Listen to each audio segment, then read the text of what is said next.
Solar ചൂടിൽ കിടന്ന് പിടയുന്ന ഉമ്മൻചാണ്ടി രാജിവെക്കേണ്ടി വരില്ലേ എന്ന പ്രതീക്ഷാ നിർഭരമായ ചോദ്യം എന്തായാലും ഐ ഗ്രൂപ്പുകാർ ചോദിച്ചുകൊണ്ടേയിരിക്കുന്നുണ്ട്. എന്നാൽ കെ ബാബുവിന്റെ ഇതുവരെ സ്വീകരിക്കാത്ത രാജി ചൂണ്ടിക്കാട്ടി പിടിച്ചു നിൽക്കാനാണ് എ ഗ്രൂപ്പുകാരുടെ പരിപാടി. അങ്ങനെ ഇരിക്കുമ്പോൾ ഹൈക്കോടതിയുടെ ആ വിധിയും വന്നു. ബാബുവിനെതിരെ കേസെടുക്കണമെന്ന വിജിലൻസ് കോടതി വിധി സ്റ്റേ ചെയ്തുകൊണ്ടുള്ള വിധി. അപ്പോൾ പിന്നെ ബാബുവിന്റെ ധാർമ്മികതയൊക്കെ പമ്പ കടന്നു. ധാർമ്മികത തന്നെ സ്റ്റേ ചെയ്തില്ലേ? ദൈവം വലിയവനാണെന്ന് ബാബു തിരിച്ചറിഞ്ഞു. എനിക്കൊരു കാര്യം ബോധ്യപ്പെട്ടു, ദൈവം വളരെ വലിയവനാണ്. ഞാൻ ഒഴിവ് കിട്ടുമ്പോഴൊക്കെ തൃപ്പൂണിത്തുറയിൽ പൂർണ്ണത്രയീശ ക്ഷേത്രത്തിൽ പോയി പ്രാർത്ഥിക്കാറുണ്ട്. ഇന്നും പ്രാർത്ഥിച്ചു. അപ്പൊ ദൈവം വളരെ വലിയവനാണെന്ന് ഒരിക്കൽ കൂടി തെളിയിച്ചിരിക്കുക.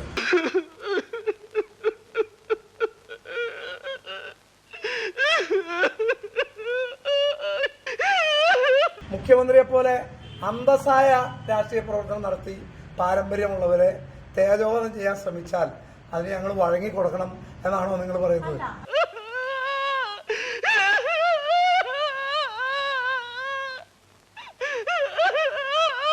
APC പ്രസിഡന്റ് പിന്നീടൊക്കെ കാര്യങ്ങളൊക്കെ വ്യക്തമാക്കിയിട്ട് എന്തിനാ വെറുതെ ആവശ്യമില്ലാത്ത കാര്യങ്ങളിലേക്ക് പോണത്?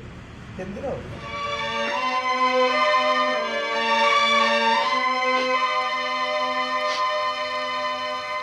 ബാബുവിന്റെ വിധിയിൽ ആശ്വസിച്ചിരിക്കുമ്പോൾ സോളാറിന് പിന്നാലെ വീണ്ടും വരുന്നു UDF സർക്കാരിന്റെ പിടലിക്കിട്ട് ഒരടി. അത് കോവൂർ കുഞ്ഞുമോൻ വഴിക്കായിരുന്നു. UDF കപ്പലിൽ നിന്ന് ജീവനും കൊണ്ട് ഓടാൻ ചിലരൊക്കെ ഒരുങ്ങിക്കഴിഞ്ഞുവെന്ന് കേൾക്കാൻ തുടങ്ങിയിട്ട് നാളുകളേറെയായി. ഏറ്റവും ഒടുവിൽ മുഖ്യമന്ത്രി ഉമ്മൻചാണ്ടിക്കെതിരെ കോടതി തന്നെ രംഗത്ത് വന്നതോടെ വീരേന്ദ്രകുമാറും ജനതാദൾ യുവും ഇടഞ്ഞ കൊമ്പനായി നിൽക്കുകയാണെന്നും കിംവദന്തികളുണ്ട്. അങ്ങനെ ഇരിക്കുമ്പോഴാണ് RSP എന്ന വിപ്ലവ പാർട്ടിയുടെ കെട്ടുറപ്പിനെ ആകെ ഭേദിച്ചുകൊണ്ട് ആകെയുള്ള MLA-മാരിൽ കോവൂർ കുഞ്ഞുമോൻ MLA കൂടും കുടുക്കയുമെടുത്ത് സ്ഥലം വിട്ടത്. ആത്മാഭിമാനമുള്ളവർക്ക് ആ മുന്നണിയിൽ തുടരാൻ കഴിയില്ലത്രേ.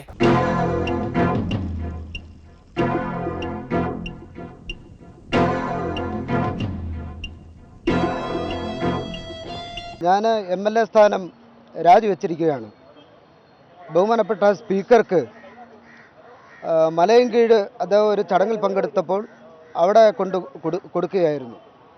രാജിവെക്കാൻ പ്രധാന കാരണം ആത്മാഭിമാനമുള്ള ഒരു പാർട്ടിക്കാരനെന്ന നിലയിൽ UDFൻ്റെ ഇപ്പോഴത്തെ പോക്ക് നല്ല നിലയിലല്ല എന്ന് മനസ്സിലാക്കിയിട്ടുള്ള ഒരാളെന്ന നിലയിൽ പ്രത്യേകിച്ച് RSPയും RSPയുടെ നേതാക്കന്മാരും ആ നയത്തിനോട് കൂടി നിൽക്കുകയാണ്.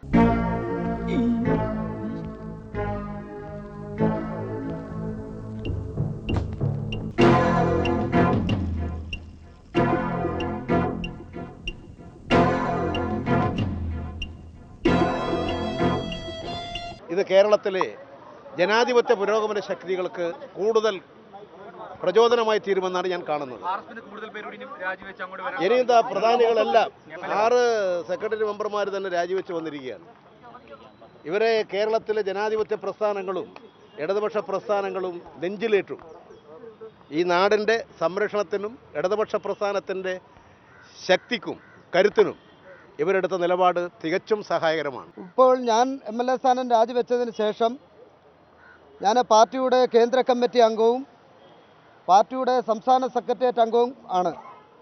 ആ സ്ഥാനങ്ങൾ കൂടി രാജിവെച്ചുകൊണ്ട് ഇടതുപക്ഷ പ്രസ്ഥാനത്തോടൊപ്പം നിന്ന് പ്രവർത്തിക്കാൻ തീരുമാനിച്ചിരിക്കുകയാണ്. എന്നെപ്പോലെ ആയിരക്കണക്കിന് ആൾക്കാർ ഈ UDF സംവിധാനത്തിൽ തുടരുന്നത് ഉചിതമല്ല എന്ന് പാർട്ടി നേതാക്കന്മാരെടുത്തും അതേപോലെ തന്നെ സമ്മേളനങ്ങളിലെല്ലാം ആവശ്യപ്പെട്ടിട്ട് പോലും അത് നേതാക്കന്മാർ നിരസിക്കുകയാണ് ഉണ്ടായത്. ആത്മാഭിമാനമുള്ള ഒരാൾക്ക് പോലും ആ മുന്നണിയിൽ തുടരാൻ കഴിയില്ല. പിന്നെ എല്ലാവരോടും കൂടി പറയാണ്, കീലേരി ഇപ്പൊ പോവാണ്. ഈ വന്നത് എന്റെ ഒരു സുഹൃത്താണ്, പറഞ്ഞേക്കാം. അവന്റെ ശരീരത്തിൽ ഒരു തരി മണ്ണ് വീണാൽ കീലേരിന്റെ കത്തിയത് സഹിക്കൂല കേട്ടോ. കുഞ്ഞുമോനെ EP ജയരാജനും സഖാക്കളും എങ്ങനെയാകും വളച്ചെടുത്തത്? കെട്ടുറപ്പോടെ നിന്നിരുന്ന RSPയിൽ നിന്ന് എങ്ങനെയാണ് ജയരാജൻ ഇവരെയൊക്കെ അടർത്തിയെടുത്തത്? പ്രിയ സുഹൃത്ത് അകന്നുപോയതിന്റെ വേദനയും ആഘാതവും നിയന്ത്രിക്കാനാകാതെ അസീസും പ്രേമചന്ദ്രനും സങ്കടപ്പെട്ടു. അദ്ദേഹത്തിന് വല്ല ഓഫറും ഒരുപക്ഷെ കിട്ടിക്കാണും. പക്ഷേ 15 വർഷം ഈ പാർട്ടിയുടെ നിയമസഭാംഗമായി ഒരു നയാ പൈസയുടെ സാമ്പത്തിക ചെലവ് പോലും ഇല്ലാതെ ഈ പാർട്ടി വളർത്തി വലുതാക്കി 3 ടേം MLA ആക്കി ഒരു സഖാവാണ്. ആ സഖാവാണ് പാർട്ടിയെ തള്ളിപ്പറഞ്ഞ് ഇന്ന് വ്യത്യസ്തമായിട്ടുള്ളൊരു നിലപാട് സ്വീകരിച്ചത്.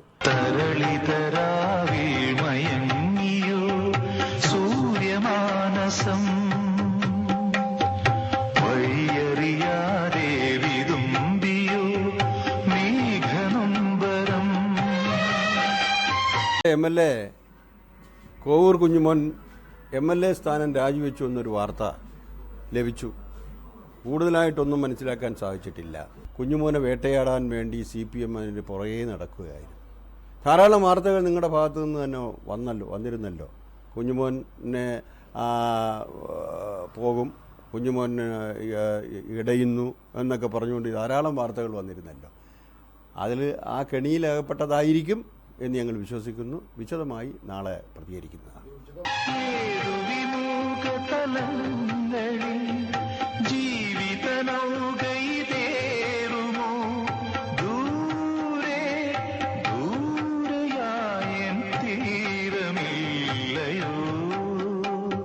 എന്ത് ഓഫറിന്റെ പേരിലായാലും കുഞ്ഞുമോൻ പോയതോടെ RSP ഇനി ഉയർത്തെഴുന്നേൽക്കേണ്ടിയിരിക്കുന്നു. ഉമ്മൻചാണ്ടിയെ സോളാർ കുരുക്കിൽ നിന്ന് രക്ഷിച്ചെടുക്കാൻ പ്രേമചന്ദ്രനും കൂട്ടരും പെടാപ്പാട് പെട്ടാൽ അടുത്ത തെരഞ്ഞെടുപ്പിൽ UDF കാര്യമായി സഹായിക്കും. ഇല്ലെങ്കിൽ പെരുവഴിയിലാകും. ഒരിടവേള കൂടി, അത് കഴിഞ്ഞ് പിണറായിയുടെ ലാവലിൻ. നിങ്ങൾ പത്രം വായിക്കില്ലേ? ആ പത്രം വായിക്കലുണ്ടെങ്കിൽ അതും ആകെ റദ്ദ് ചെയ്തു കോടതി.